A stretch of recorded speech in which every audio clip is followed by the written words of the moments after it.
cool, guys. And the school year hasn't started yet, but I lost my keys, so I do have one child. I was so nervous and so excited. Y'all really want to know how much money I spent, don't you? What am I not nervous about? I, one morning, rolled out of bed like at the time of the praxis exam and I hadn't studied for it. I completely forgot about it. So I felt incredibly lost. I was in a university that was super expensive. I didn't know what to do.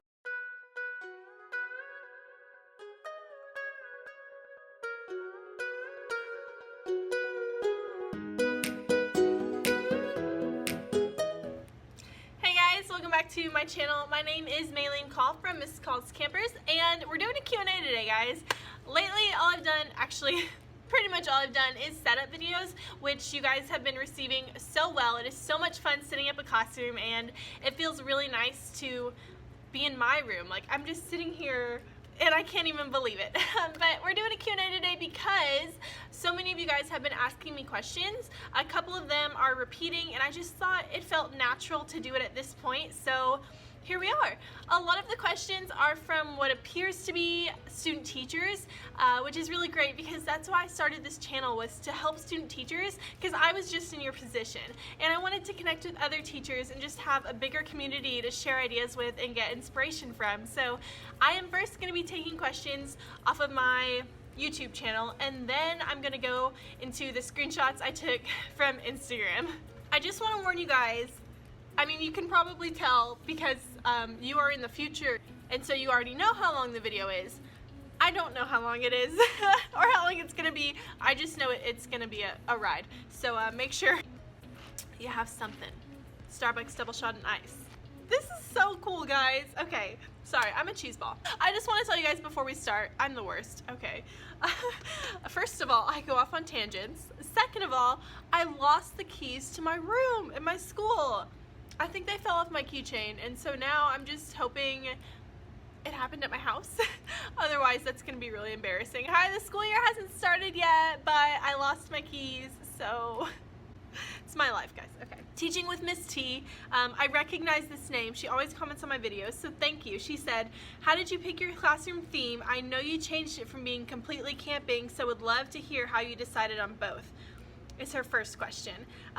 That's true. I did want a camping theme, and the reason I did, I've never been camping. I want to go camping, I really do, but I've never been, so I feel like a fraud. So the camping came from Miss Call's something. I wanted something that went with my name because I'm cheesy like that, and when I was in elementary school, all the teachers had that, and so I think it's just kind of ingrained in me. And so I said, oh, campers, that would be such a fun theme. It's outdoorsy, it's naturey, and I pinned all of these things on Pinterest. I was going to have the full out camping, like I was gonna have trees and little picnic baskets and camping chairs and all of that stuff. And then I was student teaching, and I went back and I looked at it and I was like, I don't know, it seems a little bit cheesy, I guess. I love the camping theme, I just didn't want to do like full out camping, and so I decided, you know what I really want to do? Something natural. So that's what I've been working on, and I've been trying to really make it my own. She also said, you have a dream ideal grade level you want to teach. I do, yeah. So I did my student teaching in first grade, and so going into my first year of teaching, I wanted to teach first grade because I had some experience, like I knew a little bit about it, and I have to say, like, starting this year has been just, it's been easier because I have seen first graders and have experience with first graders, but my dream grade is second grade because, I don't know, that was my favorite year growing up, and I had an amazing teacher. I think that's why a lot of us have dream grades, but second grade is my dream grade, eventually. Carson Washer said, can you make a morning routine / day in my life once school starts? I'm graduating high school this year, class of 2019, awesome, and I'm wanting to be an elementary teacher, but I'm curious on how your day goes. Love your videos. Absolutely. I think it'd be really fun. I know I'm gonna be busy on the first day of school, but I think it'd be really fun to even do like a first day of school one. But yeah, I will absolutely make that video. I think that sounds so fun, and I personally love watching those videos, even if it's like super boring. I'm a really nosy person, so yes. This one is from YT_C Let's Play. Oh, that's not a question. Oh, yes it is. Do you want any children, or do you have any kids? And if you do, how old are they? Why did you want to become a teacher? Love you. Can't wait till the next video. Thank you. I do have one child. Her name is Tesla. She is a little bit over a year old, and she's my fur baby. For now, that's all I've got. I don't want any kids right now. Me and my husband have talked about it. We definitely want kids. Well, he jokes that he would rather have a Porsche, but he's just kidding. We do want kids, but we want to be in a really good place financially before that happens. But the answer is yes. She also said, why did you want to become a teacher? And I kind of touched on it in the last question, but I had a really, really great teacher when I was growing up, and I think that's why a lot of us want to become teachers. She was my 2nd grade teacher. Her name was Miss Wen, and she was also my 5th grade teacher. So she's just really special to me. She was one of those teachers who really, really cared about you, and she was there for me when I needed her. And I've had amazing teachers ever since then, but I just still remember the impact she had on me. So yeah. Next question is from Kaylee Shares. My son is going into 1st grade. He didn't go to preschool, and he is now 6 years old and in kinder. He had a hard time hearing. He eventually got ear tubes, and can hear better now, but not hearing caused a speech problem and has affected him from keeping up with the other kids in class. I'm concerned on how he will handle 1st grade when he still is in speech, learning how to sound certain letters out right, but he hasn't been able to write at the level he's supposed to be at. What do you do in those cases when some students are more behind than others and are having a hard time keeping up? When I was in my student teaching experience, there were students who were definitely way behind the other kids, and I think that's just a part of teaching and why it's so special. I think there's some teachers out there who their dream class is a class full of gifted students, or their dream class is a class full of students who just need you the most. I personally am looking forward to having that mix and getting to teach so many different students. So as far as your student goes, what I would do is a lot of different multi-sensory instruction, a lot of visual. Really just give it time, because just because he's behind now doesn't mean that he's going to stay behind. It really depends on how much his teacher, and if he's getting pulled up for services, it really depends on all of that, but I wouldn't worry. For students in general who have a hard time keeping up, that's where a lot of, the differentiation comes in, and making sure they're getting exactly what they need. And for me, if I had a student like this in my class, it would be a lot of working one-on-one with you as the parent to make sure that we're doing everything we can for this student. Whether or not they need extra support, we'll figure out. Sweet baby. The next question is from Kaylee Shares. She says, Miss Calls Campers, is your husband a teacher? Do you guys have the same work schedule? No, he's not a teacher at all. He right now has a job where he works in Nashville, but he is working on something else. I don't want to tell you guys what it is in case, something ends up happening and it falls through, but he's not a teacher. Our schedule right now is pretty much the same. I end up staying way later than I should. And hopefully once the school year starts, who am I kidding? It's still gonna be that way. But he's amazing. He, I'll come home and he'll clean the entire house and have made me muffins and cook me dinner. I don't know how he's that amazing, but he is. Erin Lanier, what is the next product that confuses you or never heard of before you want to learn to use? The staple gun configuration was so funny. Erin, I didn't know the staple gun was gonna confuse me. Okay, I thought I knew what I was doing. I didn't think it was gonna be any different than a normal stapler, but I'm really trying to figure out it's really hard to point. Our little smartboard projector, I want to be able to use it in my classroom and take full advantage of it, and I've never used a projector version before, so I guess that, I don't know, what else? Oh, I would really also, this is turning into just a technology question, but I really want to get the, I think the brand is called Osmo, and it's for iPads, and I don't know, you can find it on Amazon or on Osmo's website, but it's a really cool STEM thing. I just don't have iPads for the classroom, but thanks, Erin. Hannah Swartwood says, I'm going to be student teaching in 4th grade this spring. Congratulations! Any advice for a very nervous, also excited, soon-to-be student teacher? Love your videos so much. That was me, Hannah. I was literally you. I was so nervous and so excited. And as long as you're more excited than you are nervous, you will be fine. Now, I did do my student teaching in 1st grade, not 4th grade, so I'm sure your experience is gonna be different than mine. But one thing I would say to you, just because you mentioned how nervous you were, is get to know your students so well.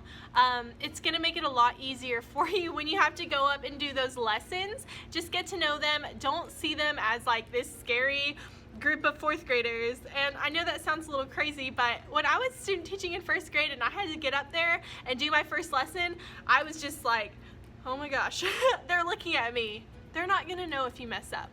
Okay? I do have a video coming out for student teachers.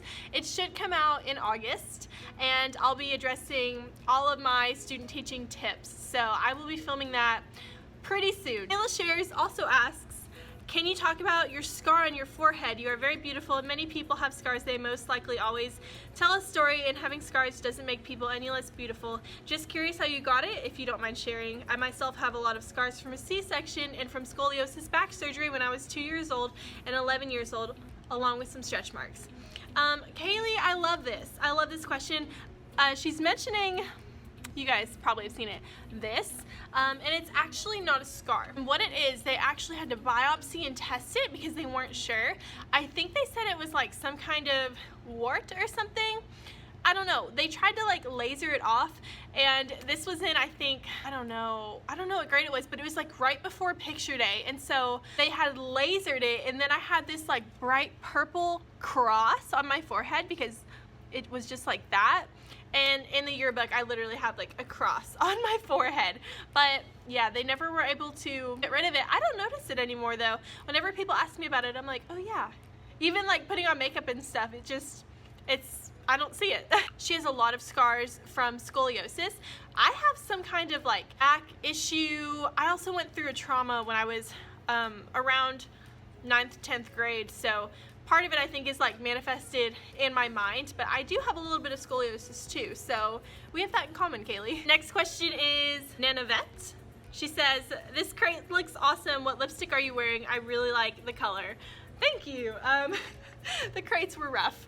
I used to love wearing those ColourPop, Ultra Matte, I don't know, just lip things, you know, that dried like matte. But recently I've been into more comfortable lip products, so usually I'll just line my lips and then I'll put on my Neutrogena, where is it? Neutrogena Moisture Smooth Color Stick. That's what I have on now. I like it because you don't need a mirror, it's really easy, and I like the color. It's in 60 Soft Raspberry, so that's what I love, and I will probably use this all school year long. Next question is from Stephanie Burns. She says, was the shipping for IKEA crazy expensive or was it reasonable? Love your theme. Thank you. Okay, here's the thing about IKEA. I wanted to order my stools and my bookshelves, and when I put everything in my cart, it was like $56 shipping. And I was like, okay, never mind. Because my closest IKEA is like 3 hours away in Atlanta, so I thought I would just order it online. I was thinking, maybe if I split up my order, shipping will be cheaper. So I put in just the stools and the shipping was $9. And then I put in just the bookshelves and the shipping was $9. So I ended up ordering them separately and paying $18 for shipping instead of $56. So if you plan on ordering from IKEA and you get some really big crazy shipping cost, I would try to split your order up and see if it is more cost effective.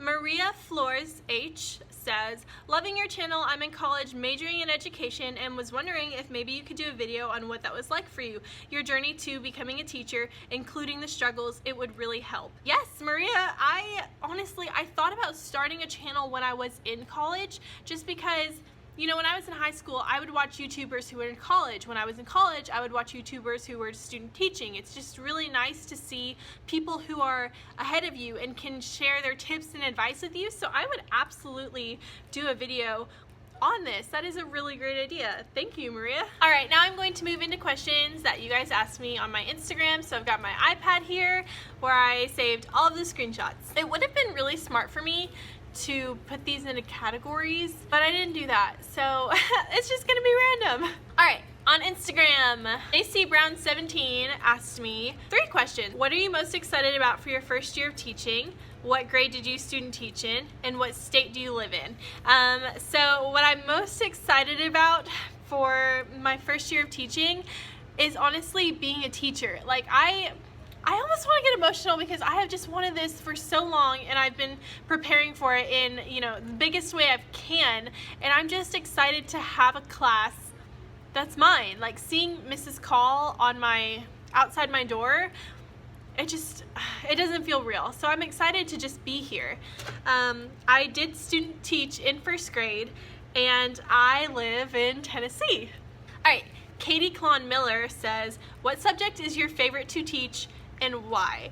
I think it's math, just because I realized when I was student teaching that so many of my kids said they didn't like math, and I think there's a lot of things you can do with math to make it super fun and super engaging. Like I remember I was reteaching a lesson on coins and money, and we did this big scavenger hunt, and they were so excited, and it was just one of my favorite memories from student teaching. There is so much you can do with math, so I think it's math. Paige with 3 E's new. Paige new. Do you have your curriculum all figured out for when school starts? That's a good question, Paige. I'm actually looking over. They just dropped off our math curriculum. They just dropped off all my curriculum, so I don't have it figured out. A lot of our curriculum is new this year, I think is what my team teacher said. They're gonna help me. I don't have it all figured out. I am familiar with the math curriculum, but everything else, it's gonna be a learning experience. I do not have it all figured out. Just being honest. KL Rodriguez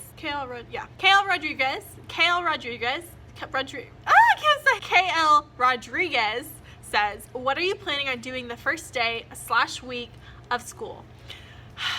As if I haven't been thinking about it every single waking minute. I'm not kidding, guys.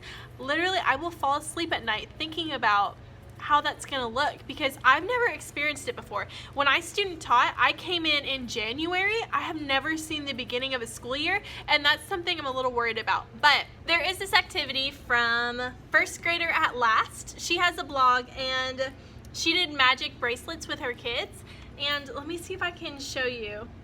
It was basically, she had these, they looked clear beads, and like when you go out into the sun they change color, and she just made it a whole little scientific experiment on the first day. Like they predicted what was gonna happen. What do the magic bracelets do?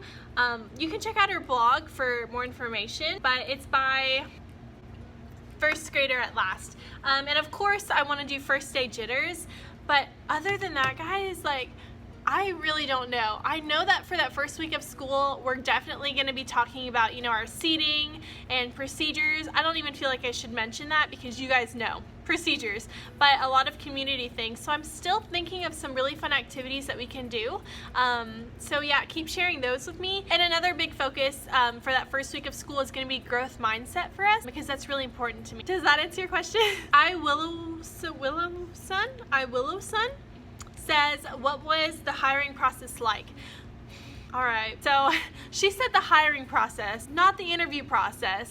So the hiring process was really easy. I am gonna have a video on the interview process, and y'all are gonna be so surprised when you find out what I have to tell you.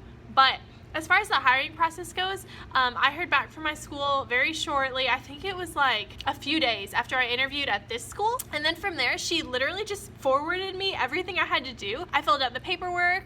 I went to orientation at HR, where they just tell you about insurance and things like that. It really is not hard, and they're gonna walk you through every single step of it. So the hiring process probably took, I don't know, it was all done really quickly. Yeah, don't be worried about it. Faith Madeline, or Faith Madeline, says, how much money did you spend / do you regret it? Any tips to save money? I'm also a first year teacher, kindergarten. I'm doing a camping homey natural theme. Love your videos. First of all, Faith, love your theme. Second, how much money did I spend? Y'all really want to know how much money I spent, don't you? I would like to know too. I don't know how much money I spent. A lot of the stuff that I have, I got when I was student teaching, and I am still spending money. Now, not every single thing I bought was necessary. You know what I mean? Like, I got a lot of decor stuff just because, like, at Hobby Lobby and Michael's, when they have like 70% off sales, that's when I started collecting things. Do I regret it? There are definitely some things I regret already, and that's just because you never know. You never know what you're gonna get. Let me think of one that I have that I regret. Oh, it's sitting right here. This thing, and I love it. I don't know. It doesn't even have to be in my classroom. It's just so pretty. I could take it home. I don't know what I would do with it at home. I don't know. I walked past this like 20 times in Target and was like, I need to have that. And now I have nowhere to put it. There's a lot of other things that I think I regret buying that I will share with you in a video. Maybe it's not that many things. I don't know. She also says, any tips to save money? Faith, since you said you were already a first-year teacher, this might not apply to you, but if you are going into student teaching, save money. A lot of you guys keep asking me, what do you recommend I buy during my student teaching? And honestly, I would recommend that you just literally start a savings account and, you know, every week put in like $5 or $10 if you can. I promise you, you will appreciate that so much more than having a room full of things when you graduate. As far as saving money as a first-year teacher, what people have just been telling me is see if there's anywhere in your community that has free supplies for teachers. Mine does. See all the places that give you teaching discounts and ask for donations from parents. That is all the advice that people have been giving me, and I plan on taking all of it. Perks of Being Savvy, I recognize you, said, I'm going into my first year of college as an education major. Any tips for student teaching and or making connections that will be helpful for the future? Yes. Okay, first of all, congratulations. Since you are going into your first year of college and you're not student teaching just yet, I would definitely say focus on, oh my god, I sound like a mom. Focus on your classes. But something that I did when I was in college was I kept a file on my computer and I wrote down anything that was going to be helpful. All right, so your first year of college is definitely not going to be very helpful. That's the best way I can say it. You're going to be taking a lot of electives. You're not really going to start getting into your education classes until a little bit later. For me, it was more my junior year. But once you start taking those education classes, I have advice for you. I have tons of advice, and I want to make a video on this too. But I would say for sure, find somebody who is like you, who inspires you, who's going to be there for you and push you. And I mean a friend and a professor. I had a lot of professors in college, and some of them, you know, but others were really, really helpful. And if there's a professor that you can connect with and talk with, they are going to be such a big resource for you. I know one of my professors, everybody thought was a little bit out there, I guess, but I love people who are enthusiastic and have lots of energy, and so I really connected with her, and she ended up being my clinical supervisor for student teaching and wrote me like the best reference letter. So I would definitely say find a best friend and then find a professor that you really, really love and learn as much as you can from them. All right, Sunshine and Chalk, I love you, says, what is your favorite thing you've created for your first year of teaching? Are you gonna make me pick? My favorite thing I've created. Well, recently I'm really proud of the flip book I made. But I honestly think it's going to be my word work activities. My mentor teacher had a word work center, and I could just tell like the kids, it was the end of the year, they were getting kind of bored, and so I ended up creating like this entire binder of word work activities, and I'm so glad I made it then, because now I'm like, I would not have the time to do that. And so now I have all of these word work activities that I get to use all year long, and it's already done for me. As far as like decor, this is a hard question. Probably that floral piece outside my front door. I really like that, so it'd probably be that. Miss Bree's Little Blessings said, what are you most excited for in your first year? Any fears or things you're nervous for? Love watching your journey as a first-year teacher. Thank you. What am I most excited for? Just in general, there's so many things. I'm really excited for the feeling that's gonna come. I felt like I was really close with the students that I student taught with, and you know, even on the last day of school I was like, this stinks. Like, how am I gonna be a teacher? What? I don't want them to go when I was leaving too, but I'm most excited for the feeling and for that community that we're gonna make together. I can't picture it because it hasn't happened yet, so I think it would be that. Any fears or things you're nervous for? What am I not nervous about? My biggest fear, I always joke that my biggest fear is losing a kid, but I think it's definitely gonna be parents. I'm really nervous that, you know, parents are gonna find out I'm a first-year teacher and then just not trust me, I guess, even though I care so much and I'm willing to do anything for my kids. And here's the thing, I currently am a server, and one of my tables had this sweet little girl and her dad, and she looked like she was about in first grade. And so I said, hi, how old are you? And you know, and she told me she was going into second grade. And I was like, well, how was first grade? Did you love it? And she just kind of stared at me. And then her father stepped in and had said she didn't have a good teacher. And I was like, oh no, what happened? Like, why do you feel that way? And her father said it was her first year teaching. And it's just stuck out to me. And he did go on to say, like, she didn't know how to talk to kids, how to be with kids, how to work with kids. But just the fact that, you know, in his head, she was a first-year teacher, that's kind of been hanging over me because I can understand it. And I hear so many teachers, you know, say, man, if I could go back and get the kids from my first year, I don't know how they learned anything or if they learned anything. That's a fear I have, is getting trust from parents. Thanks, Miss Bree, for that question. 4th grade unicorns just messaged me and said, what program do you edit with? Like, she literally just messaged me. I edit with iMovie on my computer. I do not want to pay for software, and I know how to use it, and it's easy, so iMovie. Ronnie Plans says, my question for you is, what kind of tips or recommendations do you have for an upcoming student teacher intern? What should I expect? How much work is it actually going to be? Any advice at all would be super helpful. Haha. Okay, good night now. We were talking before this. How much work is it? That depends. Again, I'm making a video on like strictly my student teaching experience. What I had to do for my university was a lot of work, okay? It is. But as far as like teaching in the classroom goes, after you've completed any requirements that your school may have, it depends on, well, again, if your school is making you do a full takeover, it depends on how much your mentor teacher is allowing you to do. It depends on how much initiative you take with the class and with the kids and with lesson planning. But I have to say, it is not going to be that much work. And okay, it sounds terrible saying that because it's work, but you have to think, like, your mentor teacher is there to help you, and I mean, you have the resource of every single person in that school. Just because you're a student teacher doesn't mean you can't go to them. I would say it can be easy if you make it easy on yourself. That being said, if you're an overachiever like me, you're gonna spend hours every night thinking about it and planning it. So it just depends on who you are as a person and your personality. I also know people who got all their lessons offline and didn't create anything, so it depends. What should you expect? This is a hard one because it depends, but I don't want that to be the answer. You should expect to realize how much really goes into teaching. And I know it sounds cliche, but teachers really do a lot more than you think. There's a lot more that goes into planning than you would expect. So I would say expect to be a little bit overwhelmed. Expect to have I would say expect to be a little bit overwhelmed, expect to fail. It's really good, I promise. If you go up there and you have no idea what you're doing and then, you know, you learn from it.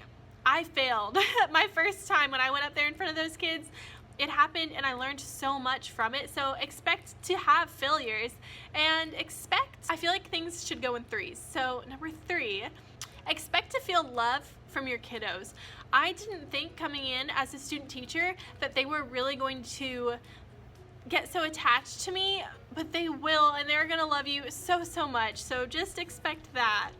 We Second That says, what are some of your procedures and routines that you plan to teach during the first week of school? I'm just curious because I'm also a first-year teacher as well. All right, We Second That. I am so glad you asked that question. I wish I knew your name. Because everything, literally every single thing. If there has been one thing that has been like pushed into my brain, it is procedures. And I know people say it all the time, but I mean literally walking in the door, how you put your backpack up, every little thing I am going to break down for them. Some of it I'm going to do like, some of it I'm going to just tell them, and then some of it is going to happen, you know, as these.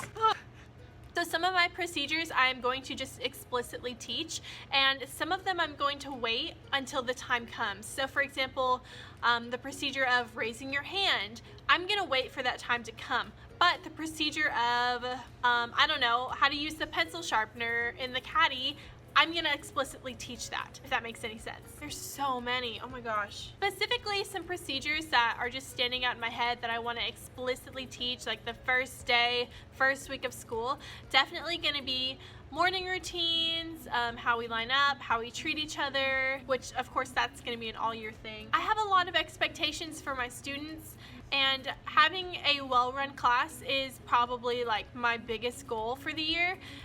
Even so much as like the voice levels and turning and talking and using the bathroom and all of these things. I plan on going over every detail. I mean literally everything, all of it. Sparkling Speducator, love that name, said, what are you using for filming? I saw what looked like a phone / selfie stick, but do you also use a camera? So I actually use my iPhone, and a lot of you guys have asked me about this, so I will show you. Where's the camera app? I don't use my iPad as much. I'm gonna use it during the school year, but like now I'm like, where is everything? We're gonna go into selfie mode so you guys can see what I'm filming with. See, it's on a crate right now because it's not big enough, but there you are. Oh, that's so trippy. Okay. Yeah, I just have this handheld little tripod from Amazon. I don't have anything big and clunky, and I put my phone in there, and it's not even like I have a nice phone, guys. I have an iPhone 6S, I think. That's it, just my phone. Savannah's Classroom asks, I'm a senior and currently student teaching. You go, girl! That being said, I have so many questions. LOL, me too. How do you plan on regulating your flexible seating? Good question. In other words, will students be able to choose a new spot for each subject, day, or week? Will you model how to effectively use each option? I love your videos. Thank you. You're so sweet, and I've enjoyed seeing the progress you have made. Thank you. A lot of questions there. So the first one, regulating my flexible seating. This is something people in the school have been asking me too. I think I'm like the only teacher in the building who is doing flexible seating. So a lot of people are really curious about it here too, but I did a lot of research on flexible seating, why it was important, and how other teachers implemented it in their rooms. The end goal is for students to be able to move throughout the day. I know some teachers who do flexible seating in their room and they choose a spot every day. For me, don't get mad. For me, that's not flexible seating. For me, that's like just keeping them engaged because they have a new spot every day. For me, flexible seating is when students can listen to their bodies and find a spot that works best for them at that time. So the first week, I will make a video on this too, but maybe I should make a list. Let's do that. This. What else did I say? Okay, we've got a lot of videos coming. But yeah, at the beginning of the school year, I'm going to assign students a spot. So every day, the students will move a spot. That way they get to try all of the different flexible seating options. That way they know what they're all like and are better able to make that choice. So as far as demonstrating the actual different seating options, yes, I plan on modeling it for them. I also, in my search for flexible seating, I saw a teacher who made a video with her coworkers showing the students the right way and the wrong way to use seating, and so I thought it'd be really fun to kind of steal that idea. I'll have my sister in here with me, and I'll just like record the right way and the wrong way to use them, and I think it'll make them laugh and also send that message home. So I'll definitely be doing that, and we're gonna have a lot of conversations about when it's appropriate to work in certain places. Now, I have more seating than I have students, so if a student doesn't want to stand, they can go somewhere else. It's not like, oh man, there's 20 of us and only 20 spots, you just have to get what's left. It's not going to be like that at all. I also have this poster course you can't read it, but it says, fair isn't everyone getting the same thing. Fair is everyone getting what they need to be successful. That's a freebie in my store right now, but that's going to be a really important talk that we're going to have too. Thanks, Savannah. The Learning Lane asks, what first day of school activities do you plan on doing? I did mention the magic bracelets. Let me see if I can think of something else. I don't know. Okay, you guys might think I'm crazy, but I thought about doing some kind of like minute to win it game. I've seen so many of them, and I think it'd be a really cool way to like build community with them, so we'll see. Livy Jane says, I am currently starting my degree in elementary education. Yes, girl! How long did you go to school for? When did you start student teaching? Any tips that would be helpful in the near future of teaching? First, congratulations, that's amazing. Second, I went to school for 5 years. I am from Tennessee, like I said. The first school that I went to was the University of Tennessee, Knoxville, which is like the big school here. We have our football team, go Vols. I originally went for computer programming. I am like the biggest nerd, and all the classes that I took in high school my senior year all had to do with like computers and programming, and I really loved it. And I thought, you know, this will be really great for me. And I go into college at UTK and I took a class and I hated it. It was really hard, which I knew it was going to be going in. And my professor just talked to me and he was like, is this really what you want to do? He basically said, you don't seem like the kind of person who needs to be behind a computer all day long. So I ended up thinking, oh, well, there's this conservation course that I know about here. That'd be really cool to try. And I ended up loving my professor.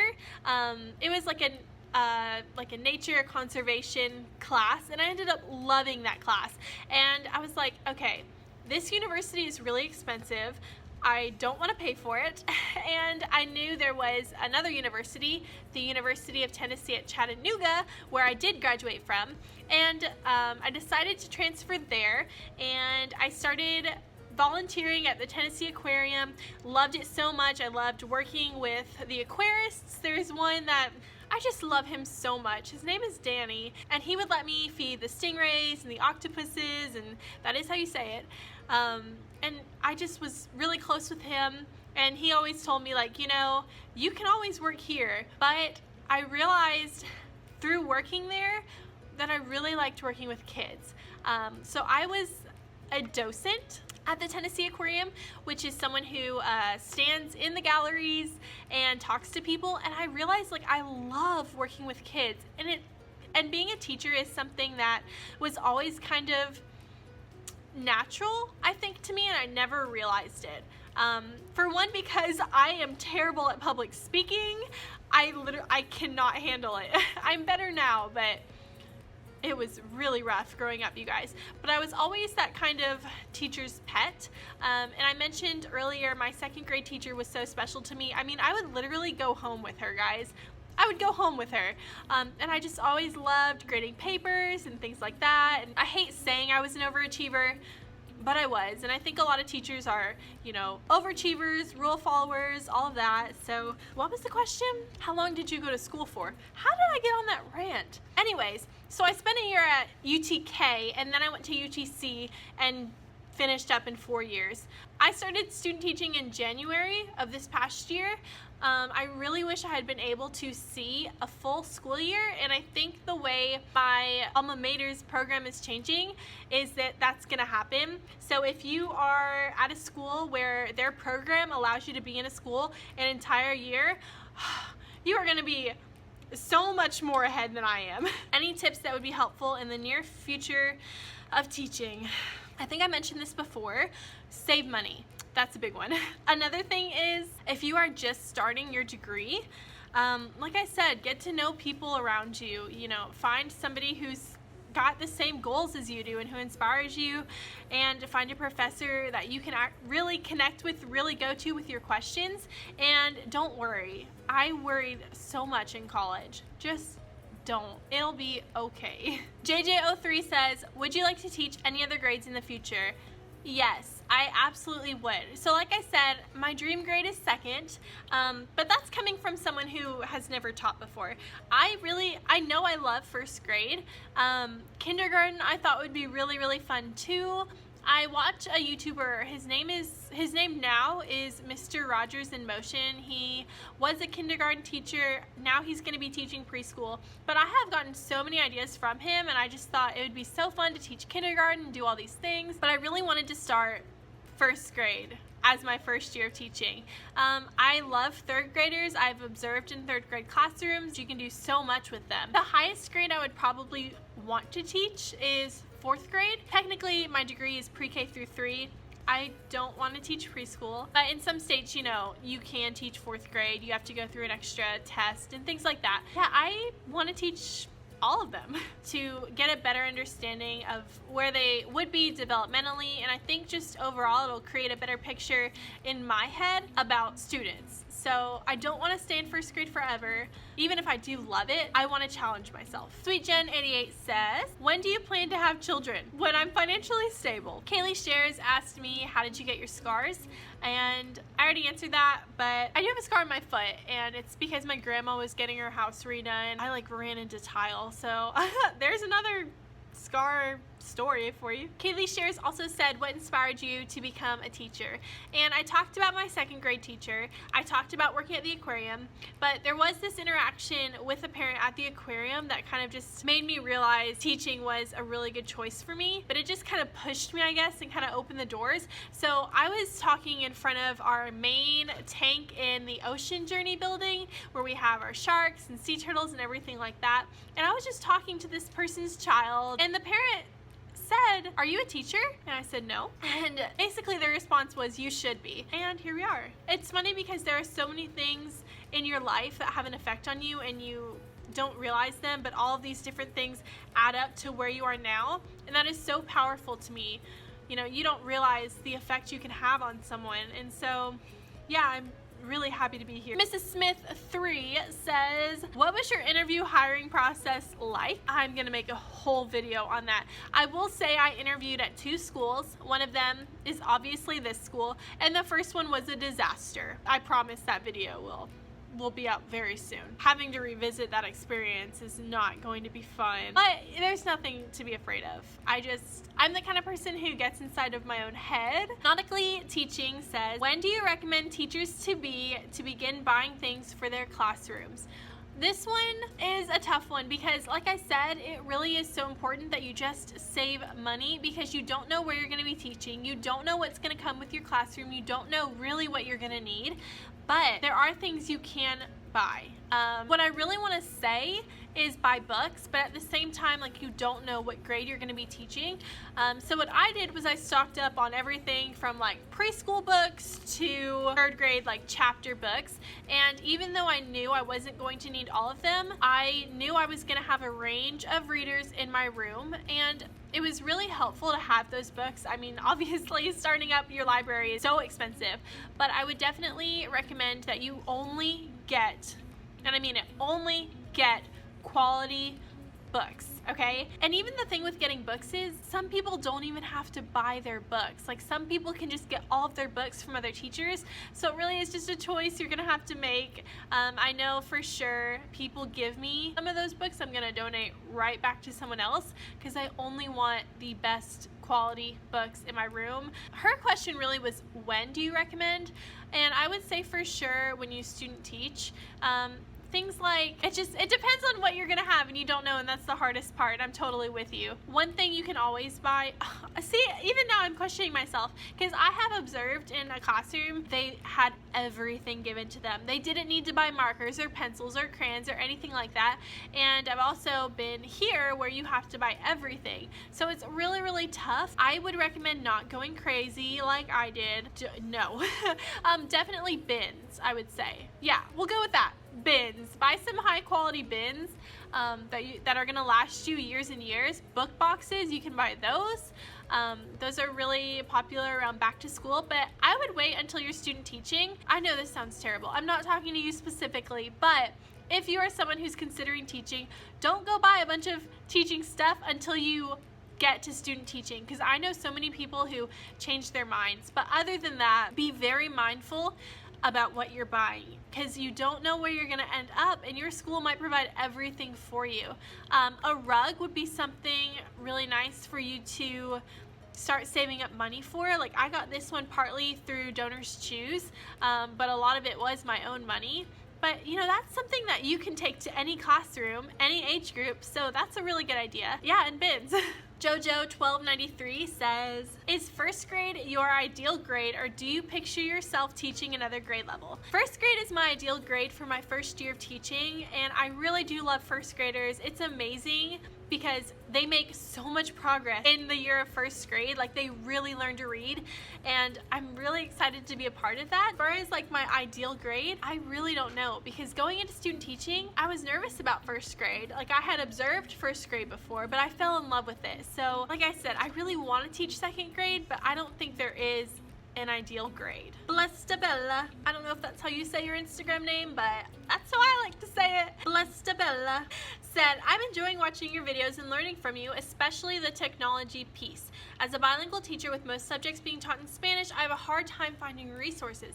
I'd like to begin to make my own. What's your recommendation for a beginner? What technology or programs do you recommend? Bella, this is amazing, and I commend you for taking that initiative to make your own resources. I started creating resources when I was in student teaching, and I'm so glad I did. But recommendations for a beginner, definitely watch a ton of tutorials on YouTube. There are a lot of teachers that talk about TPT, how to make things for your room. I would definitely recommend PowerPoint. If you couldn't already guess that, PowerPoint is my best friend. I remember when I was student teaching, my mentor teacher had no idea how to make like cute things, and I showed her, like, you just, you know, go into PowerPoint and you change the dimensions to be the size of a paper, and you can do all of these things. Her mind was blown, and so I really recommend you get to know PowerPoint, and yeah, that'll be probably what you use to create a lot of your resources. And I think my iPad just died. And I would just say, whenever you create your resources,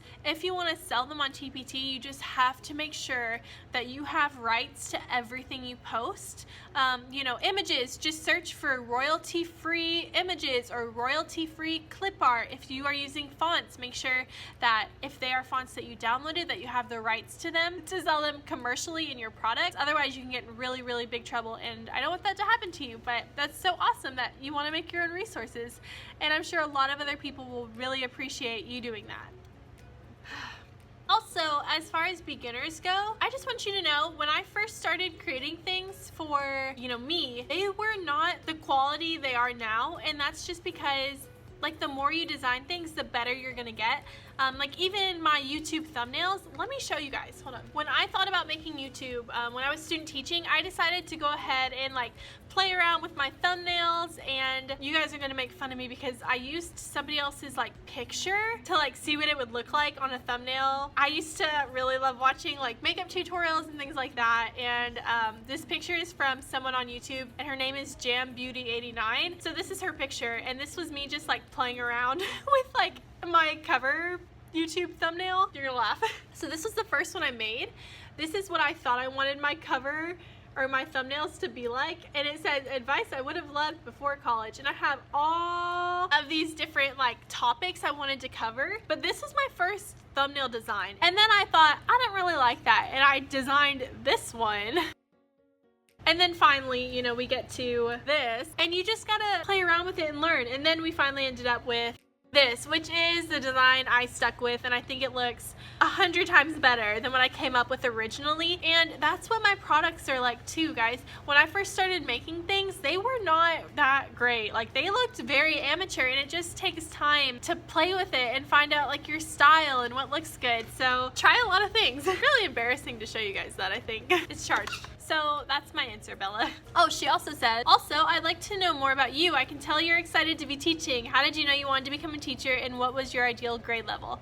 I think I've actually answered, yeah, I think I've answered both of those questions. Yeah, there were a lot of things that led up to me wanting to be a teacher, and man, I'm so happy to be here. M Medina 1002 says, how did you classify your books for your classroom library? All right, so for my classroom library, first I started collecting books, and I saw the categories I have. I'm currently still working on getting books for my classroom library. Most of it is by author, and then the random books are just like science or family books, things like that.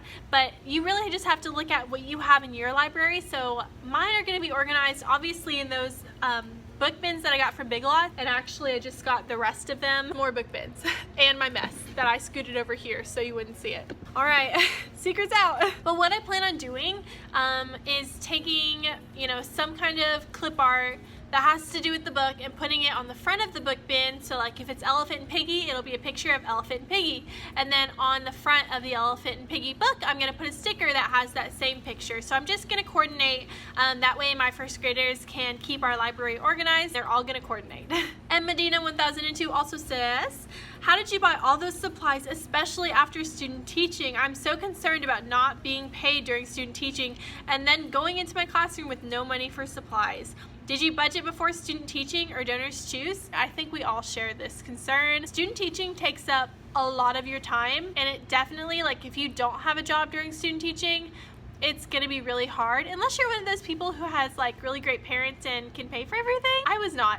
So I worked as a server all throughout college and made money, saved money, so that I could just do my overnight job at the Tennessee Aquarium. So I mentioned that I was a docent and I volunteered there, but I also started doing what is called Sleep in the Deep, where school groups and kids would come overnight at the aquarium and we would take them behind the scenes and do animal encounters and things like that. Maybe I should stop drinking coffee and have some water. But yeah, that position at the aquarium was an overnight job and I got paid by the hour. So it was really, really great for me. I still got to work with kids and I was enjoying myself. And so that is what I did during my student teaching. I quit my serving jobs. And for me, I've always been the kind of person who has worked more than one job at a time. I really recommend, if you can, to have multiple sources of income. That way it'll help you save. I know it sounds terrible, but so many people do it. I know I've mentioned it before, but if you can, set aside some money and save it. Not only for, you know, student teaching, because having a job during student teaching is definitely possible. It is 100% possible. But you want to make sure you do save money for when you get your first classroom, guys. Having a classroom your first year can be a little investment or a big investment depending on you. So like for me, it was clearly a big investment. I mean, I have spent hundreds of dollars, thousands probably, on my room. And if you end up in a district that will allow you to do donors choose, technically my district doesn't allow it. I just started up a project as soon as I got hired and had no idea, and now we're having to like go through these extra steps because it's already happened, but I'm not allowed to do any more. If you end up in a district that lets you do donors choose, please use it, please. It'll make your life so much easier. There are so many nice people out there who want to help you. And Medina 1002 also says, what type of classroom management will you be using your first year? Specifically, I think you're talking about clip charts and things like that. I think I am not going to be using a clip chart.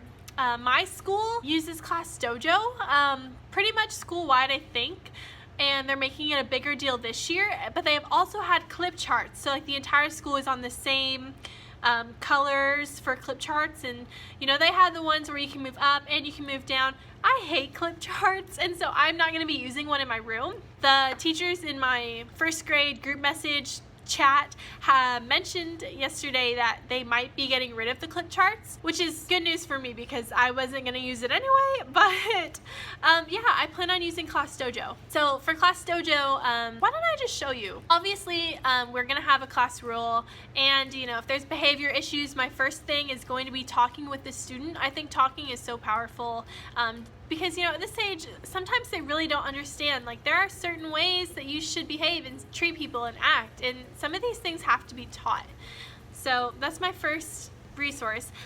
With Class Dojo, I talked about this a little bit in my Instagram story, but this is just a fun little thing I wanted to add to it. You can change your monsters in Class Dojo, and plants is a big standard in first grade, and so I'm gonna have their Class Dojo monsters start off as a seed, and then they can like level up into a sprout, and then a sprout and like a leaf, and then a stem and the leaves, and then they'll turn into a flower or a tree or some kind of vegetable or something, so we can have that discussion as a class. That's just something fun I'm throwing in.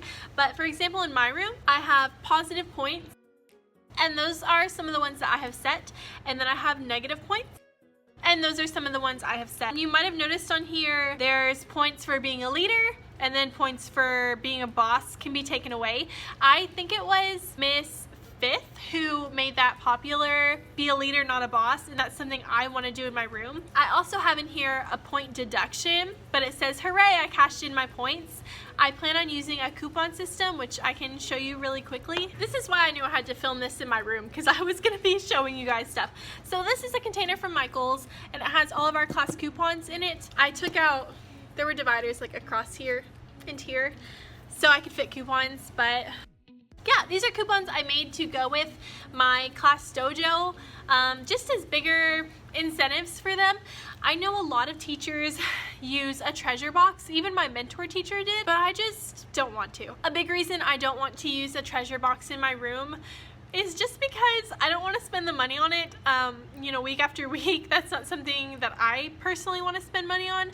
I know a lot of you guys will buy things from like Dollar Tree or get things that come multiple to a pack, but in the end, it's just not something that I wanted to do. I really wanted to use rewards that were no cost to me and easy. All I have to do is print a coupon and they will be just as excited about it. So I have some really fun things in here. Some of them are, I can use a scented marker for the day. I can give the class extra recess time. I can ask for a sweet treat. I can challenge you to a game. I can have a desk buddy. One of my favorite is this one, and I have not seen anybody else with this coupon. I am so excited about it, but kindness is something I want to really emphasize in my class, and so this one really excites me. These are in my TPT store. If you're interested in them, I have them with and without the point values on them, so you can have them as just coupons or with the points. I have the points. But yeah, there's just a little peek into what I'm doing for my management.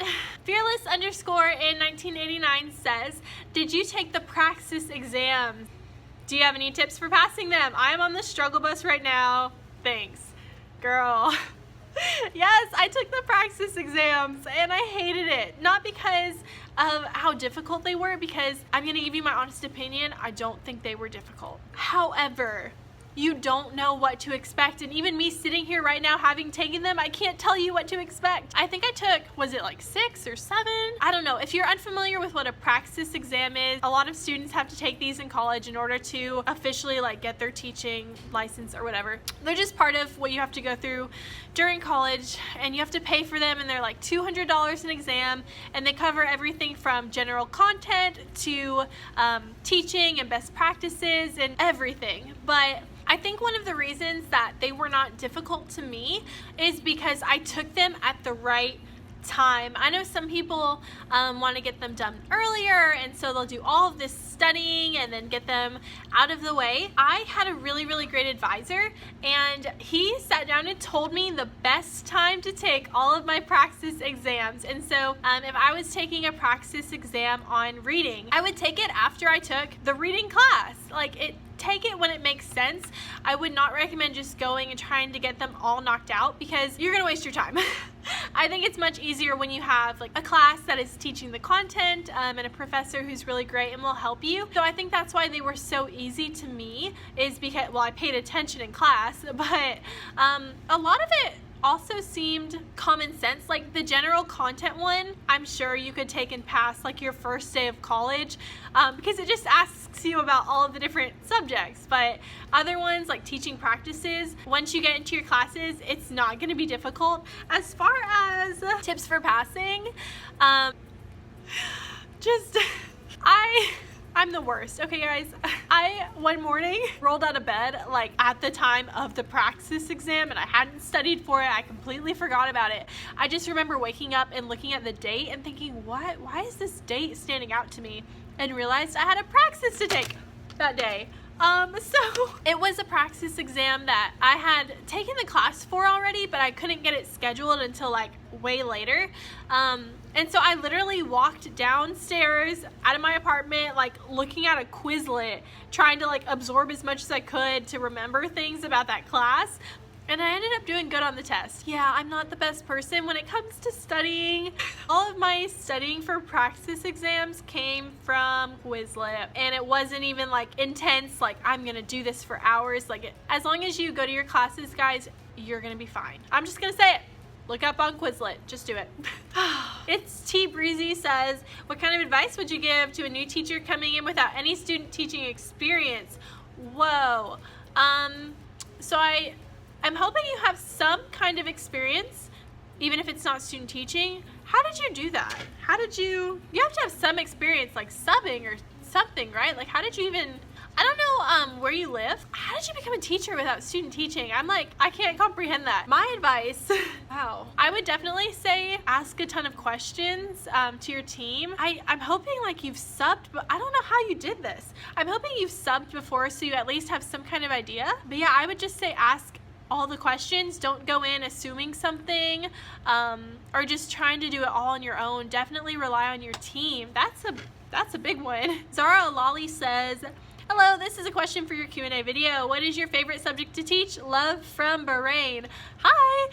My favorite subject, I think I mentioned it, is math, but my favorite subject just in general is reading. I really love teaching kids how to read. I think that's going to be like a highlight to my year because you get to see all of their growth, but I do think math is the most fun. Learning with Miss Lucas says, what is your advice to an incoming college freshman in order to be prepared in college as an education major? Really awesome question, Miss Lucas. Freshman. As a college freshman, I feel like so many people are telling you things like, make sure you go to all of your classes. I would just say make sure you get some really good habits.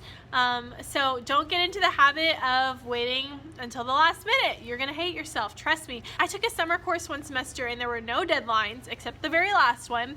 And I ended up spending all day doing like 18 quizzes and like 9 tests. Don't do that.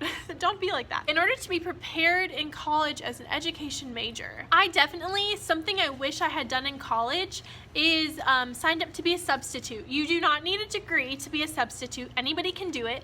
I think in my area, the pay is something like $60 a day to sub. But if you start substituting like now, you are gonna be miles ahead of everybody. Getting that experience is gonna be so invaluable, and so many people have told me it's harder to sub because you're going into a classroom where the kids may or may not respect you. You get to see all different ages. Like, I would definitely recommend substituting. Mags, I don't know how to say your name. Were you married in college? How did you balance all of that with school, working, etc.? Any tips from a future married but current elementary education major? I got married last September, so September of 2017. It was not the best choice as far as school goes. I was in my senior year of college, obviously, but I did take 2 weeks off of school, to go to Italy for my honeymoon. My professors weren't like the happiest with me, but I got everything done.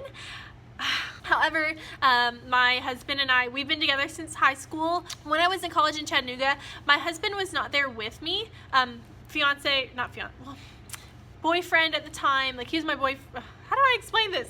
When I went into college, he was my boyfriend. We have been dating for 9 years this August, so we've been together a really long time.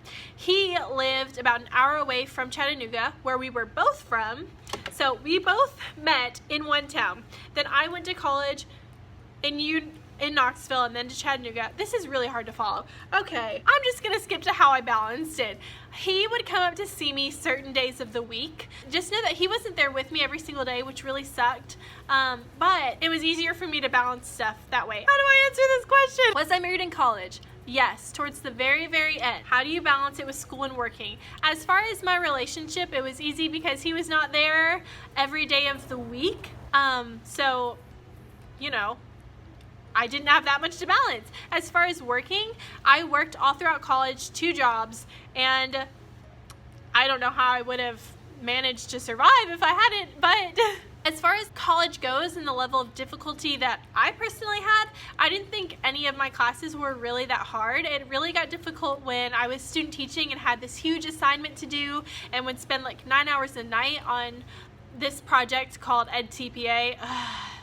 But I mean, for the most part, it really wasn't that bad. As far as getting married in college, if you can, I would definitely do it during some kind of break. That way you can, go and honeymoon and do all these things and not have to worry about your professors getting mad at you for leaving to go to Italy for 2 weeks in the middle of a semester. I actually have a video from our honeymoon when we went to Italy. I'll link that below for you guys. It's just something fun. Janin Klaus says, how do you go about becoming a teacher in the United States? Just wondering how it compares to the United Kingdom. Well, glad you asked that. So, like I said, we had this big project to do called EdTPA. That was during our student teaching, but up until student teaching, there were a ton of different requirements you had to do. One of the very first requirements is just going to be observation. My school wanted me to go into different classrooms, observe, take notes, and then look for specific things. And then I had to go in and just pop in, teach a lesson, get feedback from the teacher, and I had to do that a whole bunch. And then there was something for me called professional development school. For my cohort, it was an option, however I wanted to do it. So what it was we would go into a classroom for 3 days a week, and we would be there all day long. And a lot of it was observation. There was some teaching lessons, but it was mostly just observation. You being in a school 3 days a week, observing, getting to know the teacher, being able to ask them questions, things like that. And that was for a whole semester. And then I took a couple more courses, and then into my student teaching, where I was placed for just one semester in a classroom, and it was like gradual release of responsibility. So you would do more and more each week in the classroom. And of course, you know, we had to have all of our praxis exams taken care of, which are just the tests that I mentioned. And the big project, which for us was EdTPA, and it's something that, you know, they said it's going to be so great. It'll certify you to teach in X amount of states in the United States. And so, yeah, I mean, it really is a big process, but they walk you through every single bit of it. And to me, it wasn't that difficult. And when I say it wasn't that difficult, I don't mean EdTPA. That was so frustrating. I mean, just the process in general was not. And the thing is, my school that I graduated from is changing it so that any students who want to be teachers now get to spend like a full year in the classroom, which is amazing. Mahogany Queen 19 says, "Hello, Ms. Call. Can you describe some classroom management tools and strategies that you plan on using this year? I've been enjoying your classroom setup videos." Thank you. So I did talk about Class Dojo and the coupons, but I will share our classroom rule for you. So when I was student teaching, I feel like everybody in the hallway can hear me. When I was student teaching, my mentor teacher, of course I didn't get to see her come up with the rule, but she had this rule in her classroom. I think her and her kiddos came up with it together, but it literally just said, if there is a problem, we fix it. If it does not get fixed, something will happen. And I really like that. I don't want my classroom rules, and I've always known this, I don't want my classroom rules to be raise your hand before speaking. Things that are just manners that they should learn, I guess. Like, I just want them to be something that's really easy to remember. I know a lot of teachers have classroom rules that are like 3, like be safe, be kind, be something respectful maybe. I just wanted it to be simple, and I really love the way that she handled her classroom management. If there was ever a problem between students, what she taught them to say, and I think she got this from her mentor teacher, was like, let's say this kid was like poking another kid. The kid who was being poked. Hi, how are you? Oh yeah, it's okay. Do you need help? No. Oh, I actually had a question for you. We get a budget to spend, right? Yes. Is that something I have to use at the beginning of the year, or can I use it throughout? Throughout? Okay, so I just can get a PO? All right. She also taught her kids that whenever there was a problem, to say, "Excuse me, I don't like when you," or "Excuse me, could you please?" And I really like that. So let's say like Johnny is poking me. I would turn to Johnny and I would say, "Excuse me, Johnny, I don't like when you poke me." And then Johnny would respond like, "Okay, sorry," or something like that. So that's something I really want to do in my room. And I came towards the end of the year, like I said, and so her kids were doing this really, really well. And you could just hear like throughout the day, "Excuse me, I don't like when you," and it's funny because some of the kids would like stand up to other students. So there was this one child who I love. He would always like, he could tell other students were having problems, and like he would tell the student who was bothering another student, "Excuse me, I don't like when you bother Johnny." And it was just the cutest thing, and I really like that, so I'll be using that. Diaz Myrna 98 Yahoo.com said, "What type of colored printer Do you recommend? 100% I recommend that you get an HP printer with HP Instant Ink. I of course have a link that you can use to get a free month. I am by no means telling you to run out and go buy a printer. The printer that I have was pretty much the cheapest one on Amazon. I think it is HP 4650 and it prints full page color. If you're not familiar with the HP Instant Ink program, they just mail you ink cartridges whenever your printer needs them. All you pay for is paper, and you get a set amount of pages to print per month. So you are printing by page. With the HP Instant Ink, you can print 200 full page color pages, or you can print 200 pages that have one line on them, and it costs the same. So as far as color printing goes, you definitely should get an HP printer. I think it is the best investment I have made, and I don't know what I would do without it. It's what I use for all of my decor, for my planner, for everything. It is so helpful. The Upbeat Creative Teacher, love that name, says, oh, I think I recognize your picture. She said, how did you study for your teacher certification test? Now, like I said, we had those praxis exams that I'm the worst. I used Quizlet, and I didn't even really use it. In order to be certified, we did that TPA project, and basically there were a bunch of different tasks that we had to complete. I think ours had 4 different tasks, and it wasn't something that you just studied for and took. It was a process of planning your lessons, filming your lessons, reflecting on your lessons and the data, looking at that. So there wasn't anything really to study for. Miss Lyle said, hey Maylene, I teach in Scotland, and over here we have 4 school terms each year that range from about 8 weeks to 12 weeks long. How do the term semesters work in America? So I'm assuming you're talking about college, right? So also, I just want to say how cool it is that you live in Scotland. That's amazing. Here in America, the college semesters run from August to December and then January to May. So we have 2 semesters and, 4 quarters. Sounds like we're pretty similar. Maya Pace says, what are you most nervous about entering the school year? I mentioned the parents. I'm nervous about that. And I know it'll be fine. I know it will be. I'm really focused on building those relationships with my students, but also their parents. That is really, really important to me. I know I have their babies and I want to take really good care of them, and I want them to know that. Something else that I'm nervous about is observations. I think I'm gonna have at least 8 formal observations, and then there's gonna be pop-in observations where they don't tell you they're coming and they just come in and look for things in your room. I'm really nervous about that. I know I already mentioned that I am the worst at public speaking. I don't think I'm gonna have any problem whatsoever talking to my class when it's just me and my class. When somebody else walks in, I'm just scared I'm gonna fall apart. And I know it'll get better, and I know it's natural to be nervous, but I am petrified of that right now. Even though both of my principals seem really amazing, it's just a personality feature. Elementary in the Boot says, what subject area are you most excited to teach? Love your channel and TPT store. Thank you. Like I said, I am really excited to teach math, and I'm really excited to see their growth in reading. But that being said, I really love teaching all of the subjects. I especially love teaching subjects that students normally would be completely disinterested in and making it fun.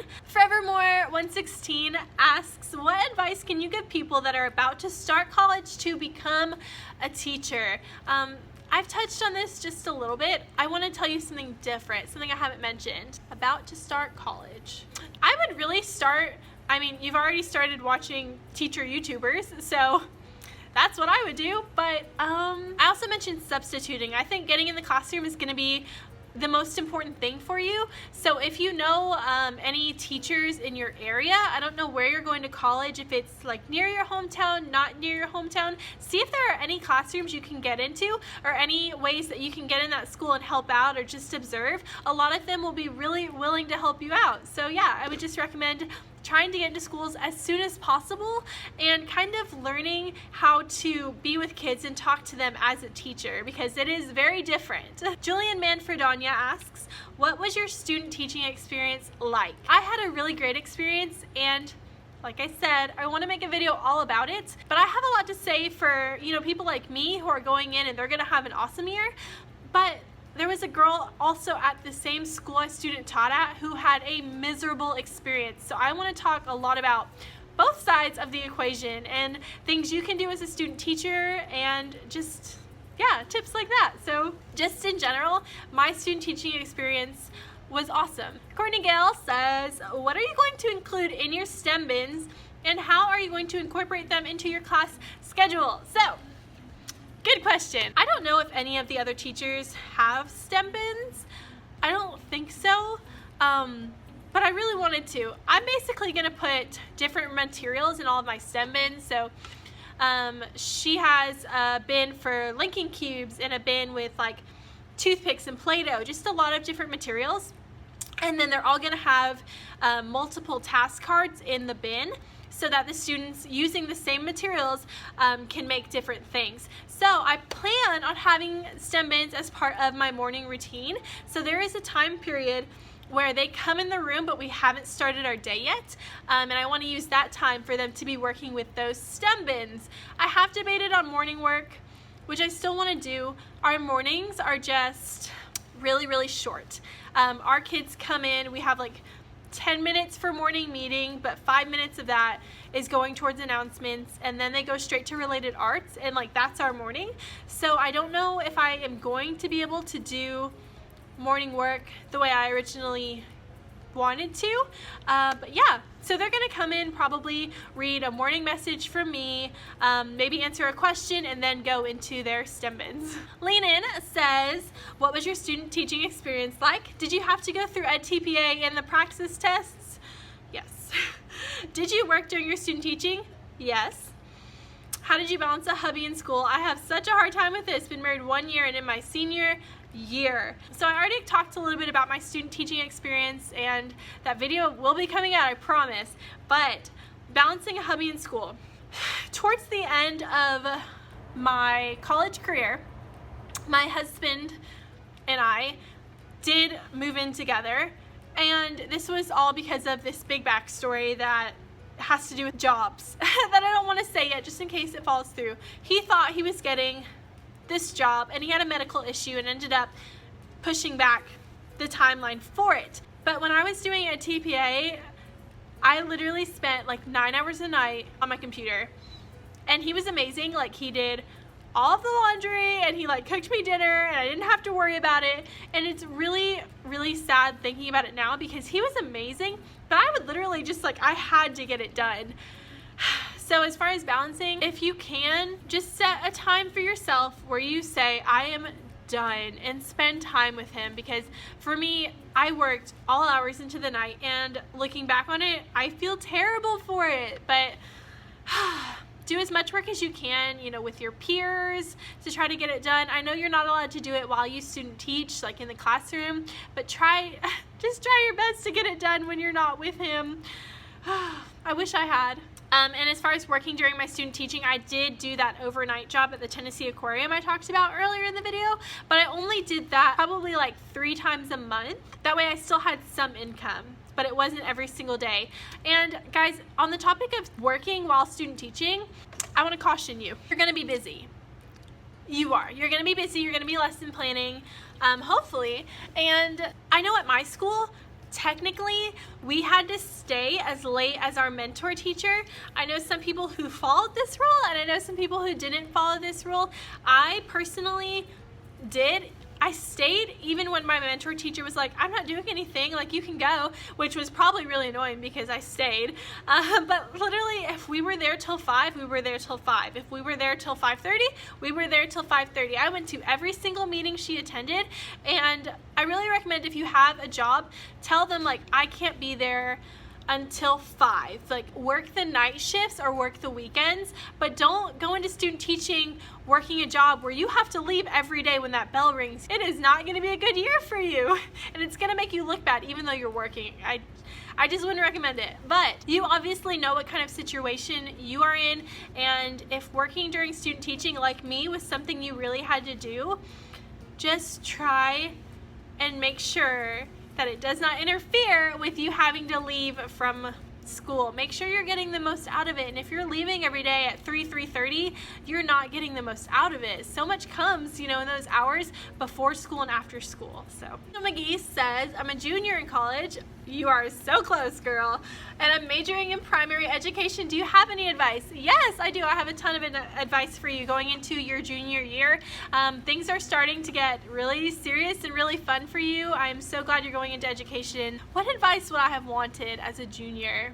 I just want to tell you, just speaking from my own experience, I've been an overachiever for most of my life, but in college, really pay attention to what professors are gonna want you to go that extra mile and what professors are gonna give you the same grade and don't care about what you do, because you're gonna have both kinds. You're gonna have a professor who, when you spend twice as long working on a project, is not gonna say a word to you about your efforts. I would say focus your efforts and your energy on something that either is really important to you or that's gonna get you like in with your teacher. You know what I'm saying? Like, if you have a professor who is strongly encouraging you to go out and be creative and make this and do that, do it for that professor.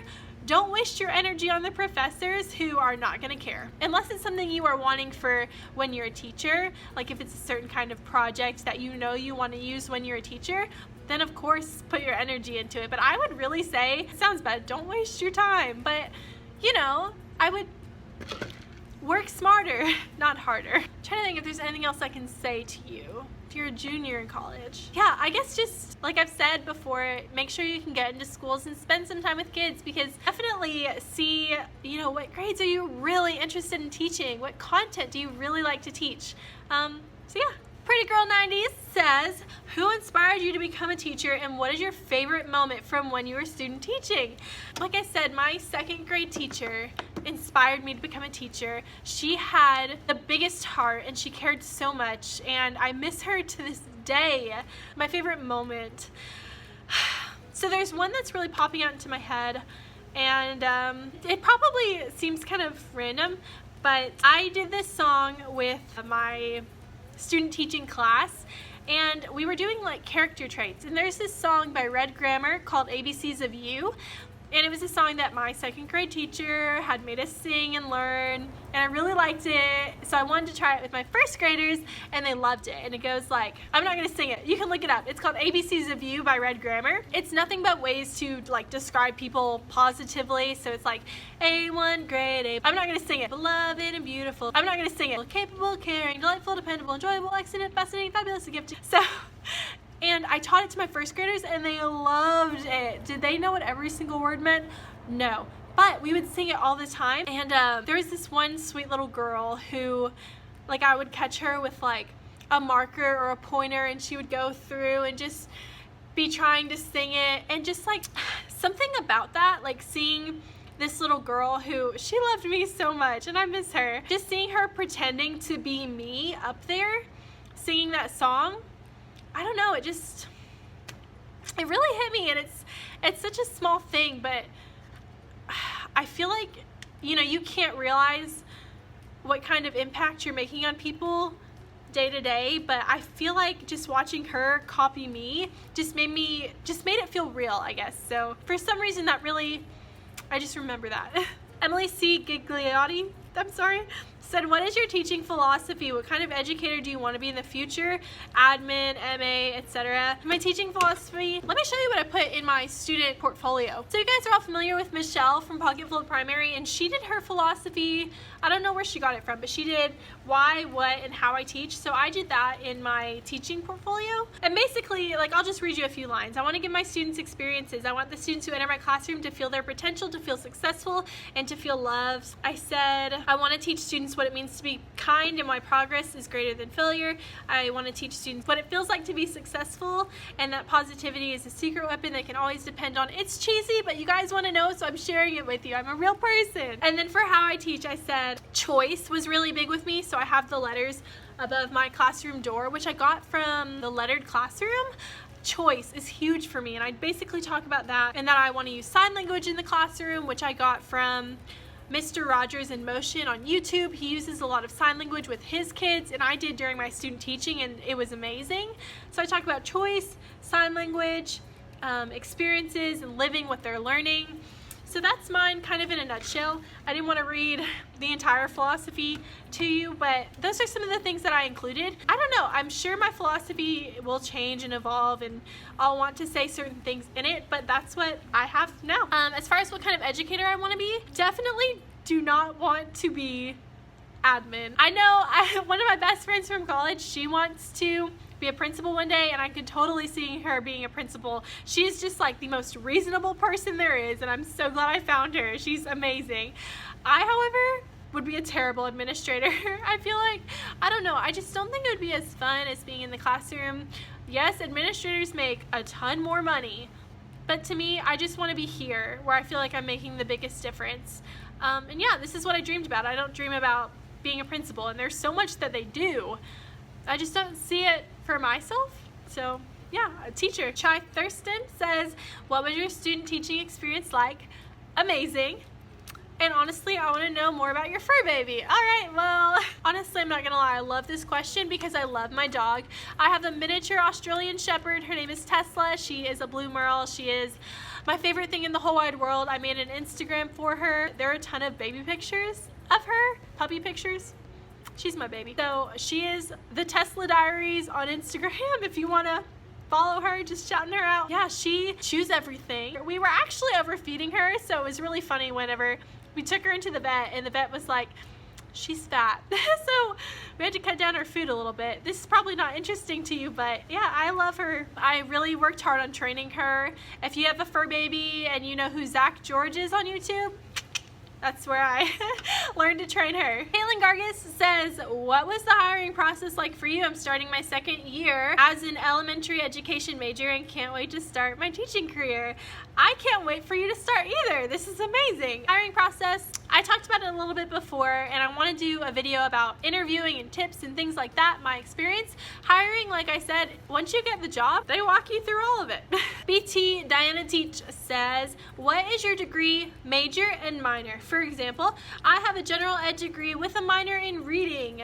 I can teach from 1st all the way to 8th. Can you only teach certain grade levels? I think I mentioned this. Yes, I am certified pre-K through 3. I do have an extra license for special education, and it's not because I wanted to have, you know, a special education classroom. I just wanted to know more about those students, and I think it's really, really important. I, like I said, don't really want to teach anything higher than 4th grade. But yeah, so I can teach K through 3. I do not have a minor. Yeah, just pre-K through 3. Rebecca Ozuna says, what is one goal you are wanting to hit or reach this school year? And my answer to that without hesitation is classroom management. I want my classroom to be the best run classroom it can possibly be. And you know, so many people say like that is what's important. I want the community and the management, and if I can get that, I will take it as a successful year. Hello, thank you for all your videos. Quick question, what software do you use to make your video? I know you said you had a Mac. Do you use iMovie? Thanks, and keep up the good work. Oops, I would like to remain anonymous. I'll just cut that at the beginning out. Should have read it first. Yeah, so I do. I have a Mac and I use iMovie.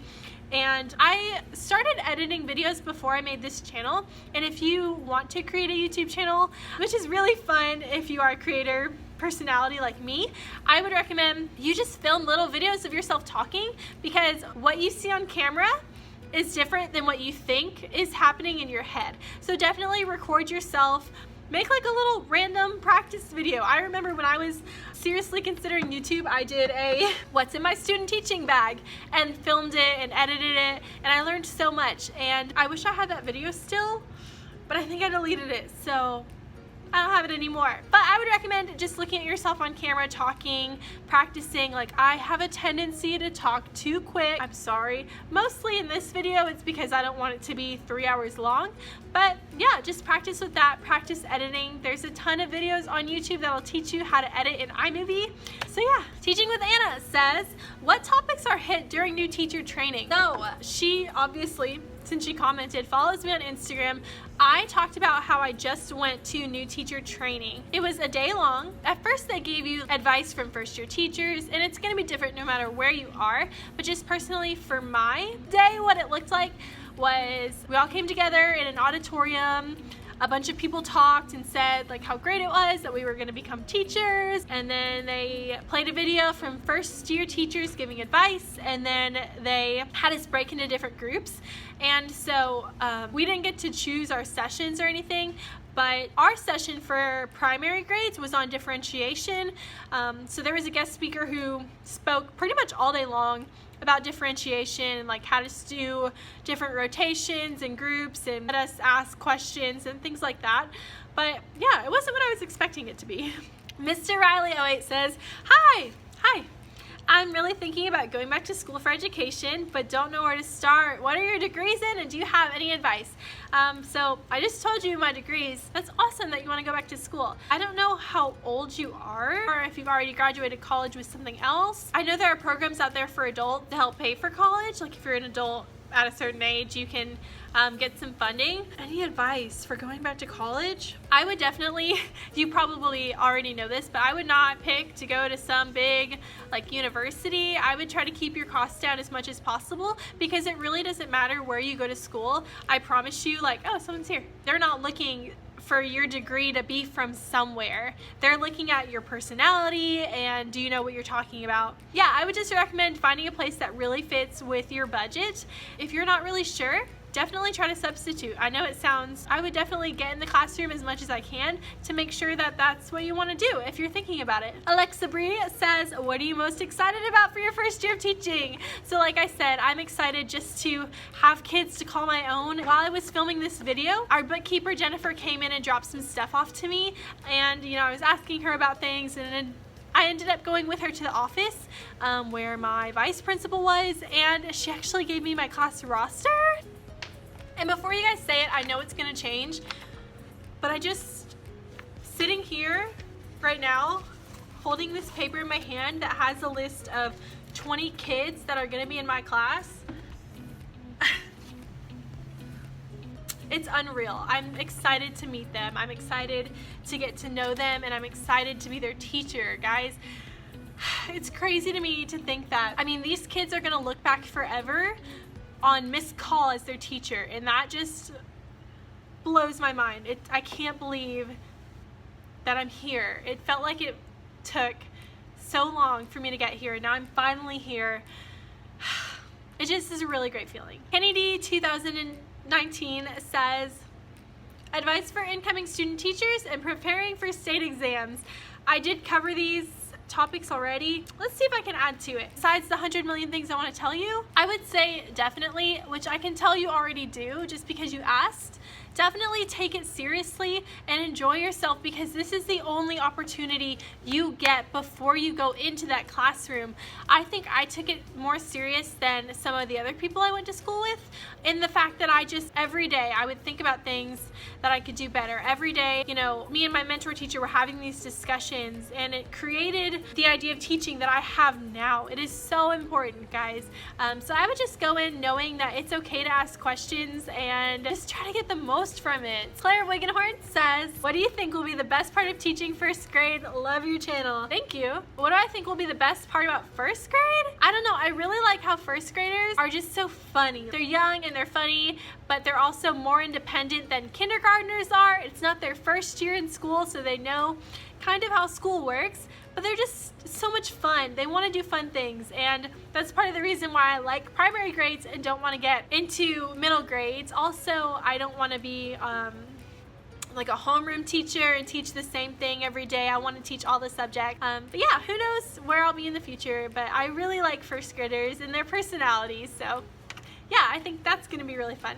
Oh, again, Simply Savvy Teacher says, what are you going to do for orientation? Like when you meet the parents and kiddos for the first time. I've got an idea of what to do, but I'm not 100% sure. I'm in the same boat. I have an idea of what I want to do. Like, I definitely want to have a PowerPoint. As far as like meet the teacher goes, we haven't talked about it too much as a team, and I don't think our schedule is out, so we don't know when it is yet, which makes it even harder for me to plan.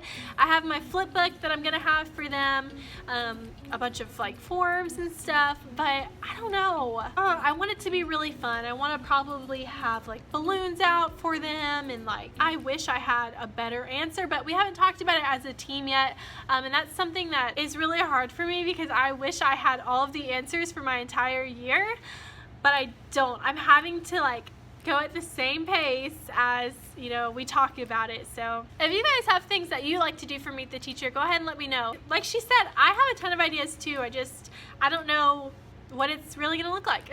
Ashley Spoon says, what is the biggest advice you'd give to someone going into student teaching? So I don't want to keep repeating things I've said, but another really big one, make sure you can remember the things you want to remember. So when I was student teaching, I had a document saved in my computer called Running List, and I categorized it into like books, strategies, resources, different things like that. And anytime that I got an idea while I was student teaching or saw a practice that I really liked, I would write it down and then I would add it to the document on my computer. I know some of you guys probably have a preference for written versus typed. I would not recommend having a notebook that you write all of your student teaching ideas in, just because you're not gonna go and flip through that notebook just to find something, okay? If you put your ideas in a document on your computer, you can search the document. So if you remember, oh, I had something I wanted to do with Dr. Seuss, you can literally search your document for Dr. Seuss and it will take you to everywhere you mentioned it. I would type it so you can search it. So that's something that I did that I'm really grateful for, and I actually reference all the time. Heather Dawn says, also, what are your best interview tips? I also plan to teach first grade. All right, so gonna make a video. You already knew that. My best tips, I would definitely recommend preparing for it more than you think, okay? Because you do not know what they're going to ask, and a lot of times it'll be more than just the principal and vice principal. It'll be other teachers, and they'll be allowed to ask probably whatever they want. So I would definitely recommend searching interview questions, literally writing them out on flashcards, saying them out loud, maybe even recording yourself saying them. If I had done that, I can't tell you how much better my first interview would have been. And also, I know some people have recommended you keep questions and answers on flashcards while you are in the interview so you can reference them. I'm gonna tell you right now, when you're in that interview, it is going to feel like it's moving so quickly. You are not going to look through index cards. If anything, I would have one sheet of paper with topics in a pretty large font that you want to make sure you talk about, okay? I don't want to go too much into this because I'm making a video on it, but no matter what questions they ask you, give them answers that you want them to know, okay? So gear the questions into something you're proud of. Twist the questions into something you really want to share. Don't just answer them just to answer them, and ask them questions too. Elizabeth Ashley 95 says, hi, I'm gonna be student teaching in the fall. So exciting. Do you have any advice for student teaching and interviews? While you're student teaching, if you know where you wanna work or what district, definitely go online and start applying to schools. The sooner you apply, the sooner you're gonna get calls, and the more interview practice you are going to get. That being said, do not go into an interview at a school that you like really want to work in as your first interview. Don't do that. Get in the system as quickly as you can and start applying. Even if you don't have your degree yet, just put it as pending. You can still do it. You can still apply. You can still get that experience. So recommend that. Sarah Azarella asks, what would you be doing if you weren't a teacher? Funny, because I was thinking about this when I was driving to school today. I always sing in my car, and I'm like that obnoxious girl who dances, and I was thinking how fun it would be to be in a music video, but I can never do that. But if I wasn't a teacher, well, a dream would be to be like a figure skater. Always loved that. As far as like a realistic career, I don't know. I really don't. Did you ever think about changing your career path while in college? I already answered that question. Yeah, I changed it twice. I'm in community college for elementary education. Smart girl. I wish I had gone to community college first before I went into my universities. Smart girl. And when I transfer, I want to double major in early education and elementary. I've wanted to be a teacher for the longest time, but within the past few months, I've really been loving the idea of opening my own daycare center. That's amazing. Wow. That is a big dream. I would suggest, which you probably have already done this, spending a lot of time in daycare centers and seeing if that's something you want to do. I also recommend talking to people who have their own daycare centers. Reach out to them and ask them any advice that they have. I have never even worked in a daycare center, so I don't know what that's really like. She says, did you ever feel lost like this in college? Yes, I did. So many people talk about how amazing college is, and they don't prepare you for the feelings that you're gonna have when you just feel lost. And I felt so lost my first year of college, because I had spent like all of my high school career thinking I wanted to go into something with computers and then hated it. So I felt incredibly lost. I was in a university that was super expensive. I didn't know what to do, especially because so many people put so much pressure on you to go to college right when you get out of high school. It's messed up, guys. The fact that you have to pay so much money just to get certain jobs is so messed up, and it's an institution that wants your money, and that's it. And I know going to college was obviously super helpful, but I don't think it was worth all of the money I spent. In half of my classes, I didn't learn anything from the professors themselves. I'm not trying to sound negative about it, because there are a lot of really amazing people and professors and classes that you will have in college, but it is something that you need to think about. One of my sisters right now is going back to college, and she has changed her major so many times. And it's hard because, you know, when you graduate high school, if you think you want to do something and then you change your mind, there's a lot of pressure. You're on a time crunch.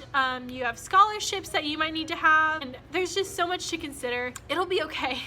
I definitely, if you feel really, really lost in college, I'm talking to just everybody, it's okay to take a break.